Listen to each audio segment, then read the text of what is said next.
within the public service in furtherance of faster delivery of our national transformation agenda. Each one of us have a chief executive of government agencies present here so that we can approach this with a whole of government drive and momentum. I want to assure you that although we are in a difficult place globally, economically, but I am very confident that we have the team, we have the people, and we have the plan and the goodwill to transform our nation. I have no doubt in my mind, and there is no room for failure on the synergies that exist within government departments. Work together towards creating the momentum that is going to make each and everyone succeed. One sector of government, one department, one agency, one ministry affects the overall performance of government. And therefore, it is our collective responsibility to make sure that using the whole of government approach, that we ensure that we build the necessary momentum and also synergy so that we can succeed together. The executive will not succeed if the legislature does not succeed. And the judiciary will not succeed if the executive or the legislature does not succeed. The success of Kenya is going to be the success of every arm of government and every department of government and every agency of government.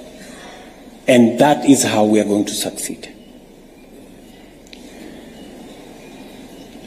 I want to assure us, as the people of Kenya, that we are in a very pivotal moment.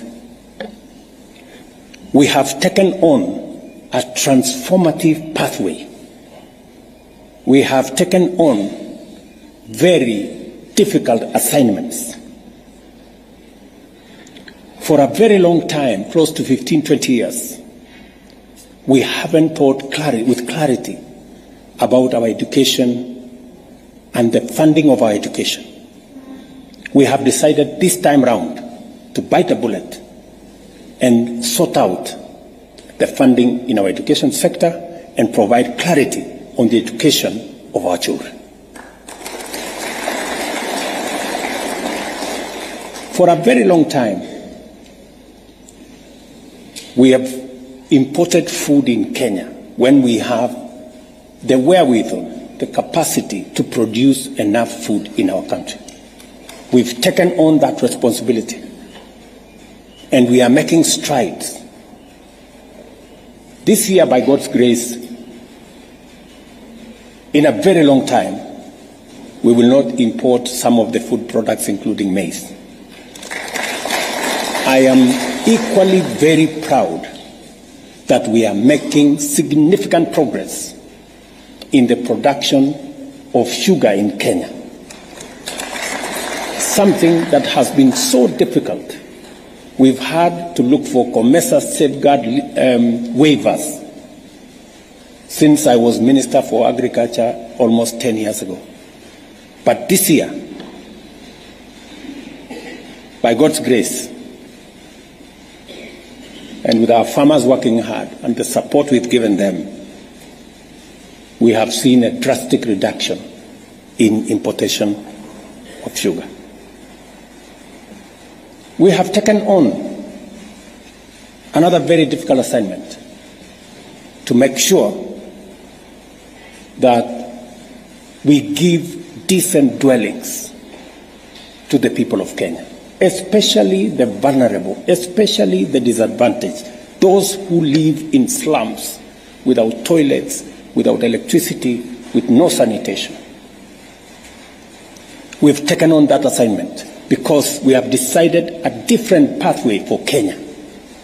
Rather than lament about our situation, we have taken on the responsibility to do something about it, however difficult it may be.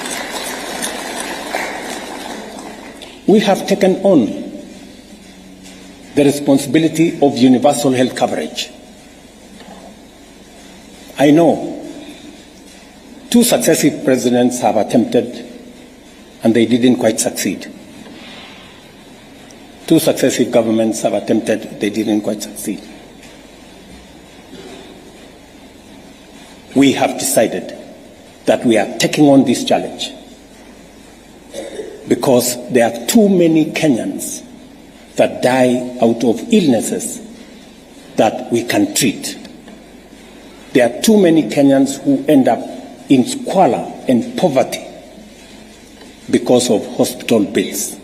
We have decided that this time round we must get it right and make it possible for every citizen, irrespective of their financial status, that they can get the highest level of treatment in Kenya.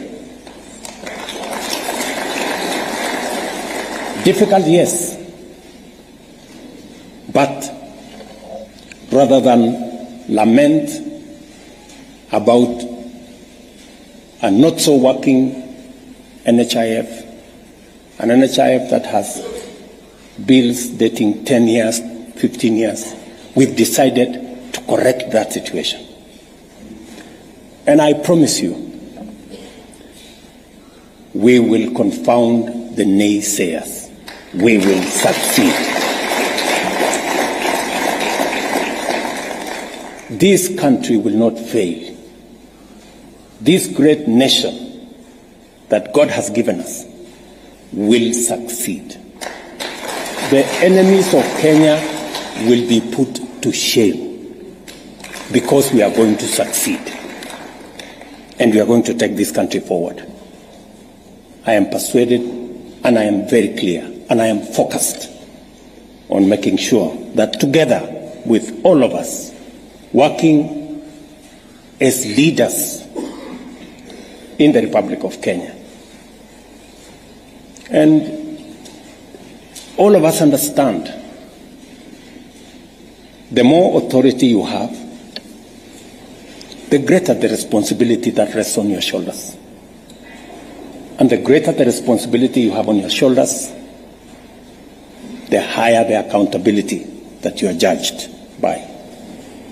So all of us must work together towards making Kenya succeed. This country of ours, this home that God has given us, we must work tirelessly to make it succeed, to make it great, so that we can bequeath the next generation of Kenyans a better country, much more organized country, a country that shares prosperity, a united country.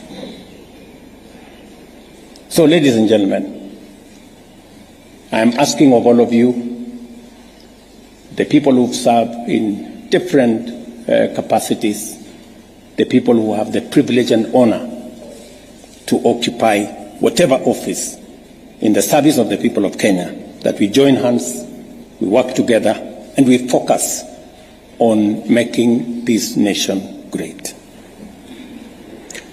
I want to thank you very much for coming for this function. I look forward to working with the ministers and the PSS and those who run different government agencies in making sure that we deliver on the commitments, on the mandate, and on the assignments that have been signed off here today, so that our nation can succeed and we can meet the expectations of the people of Kenya. We will make the other steps as we go. I'm sure every ministry is going to look at the individual departments and also agencies in the different ministries to make sure that they become part of this whole of government approach in the delivery of our assignment given to us by the people of Kenya.